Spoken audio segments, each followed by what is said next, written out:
TNSTC driver conductor recruitment செய்திகள். அரசு போக்குவரத்து கழகத்தில் 3 மாதத்திற்குள் காலிப்பணியிடங்கள் நிரப்பப்படும் என்றும் 25,000க்கும் மேற்பட்ட காலிப்பணியிடங்கள் உள்ளது என்றும் தொடர்ந்த செய்திகள் வந்த வண்ணம் உள்ளன. ஜூன் 14 இன்று வந்த முக்கிய தகவல் போக்குவரத்து துறை செய்திகள். அரசு போக்குவரத்து கழகங்களுக்கு 2200 புதிய பஸ்களை வாங்க டெண்டர் விடப்பட்டுள்ளது. அமைச்சர் சிவசங்கர் தகவல்.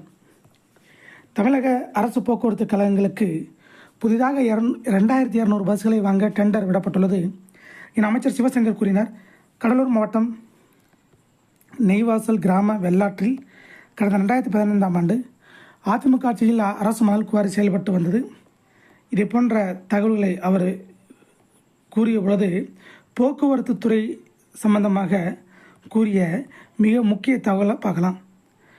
முதலமைச்சர் மு க ஸ்டாலின் தலைமையிலான திமுக அரசு 85% வாக்குறுதிகளை நிறைவேற்றியுள்ளது. வெளிமாநில பதவி எண் கொண்ட ஆம்னி பஸ்கள் இயக்கக்கூடாது என போக்குவரத்து துறை அறிவித்துள்ளது. தற்போது 3 நாட்கள் தொடர் விடுமுறை என்பதால் திங்கட்கிழமை வரை வெளிமாநில பதிவு எண் கொண்ட ஆம்னி பஸ்கள் இயங்குவதற்கு அனுமதிக்கப்பட்டுள்ளது. அதன் பிறகு ஆம்னி பஸ்கள் இயக்க முடியாது. இதனை மீறி இயக்கினால் அரசு கையகப்படுத்தும் நடவடிக்கையில் ஈடுபடும். தமிழகத்திற்கு ஏற்கனவே 2000 புதிய பஸ்கள் வாங்குவதற்கு நிதி ஒதுக்கப்பட்டு தற்போது 850 புதிய பஸ்கள் பயன்பாட்டிற்கு வந்துள்ளது.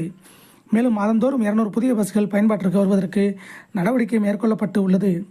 இதற்கிடையில் 2200 புதிய பஸ்கள் வாங்குவதற்கு டெண்டர் விடப்பட்டுள்ளது. மேலும் இந்த ஆண்டு புதிதாக 3000 புதிய பஸ்கள் வாங்குவதற்கு நடவடிக்கை மேற்கொள்ளப்பட உள்ளது. ஆக மொத்தம் தமிழகத்திற்கு புதிதாக 7200 புதிய பஸ்கள் வாங்கப்பட்டு மக்கள் பயன்பாட்டிற்கு வர நடவடிக்கை மேற்கொள்ளப்படும். இவ்வாறு அவர் கூறினார். அப்போது மாநகர செயலாளர் ராஜா, வக்கீல்கள், திமுக நிர்வாகிகள் உடனிருந்தனர்.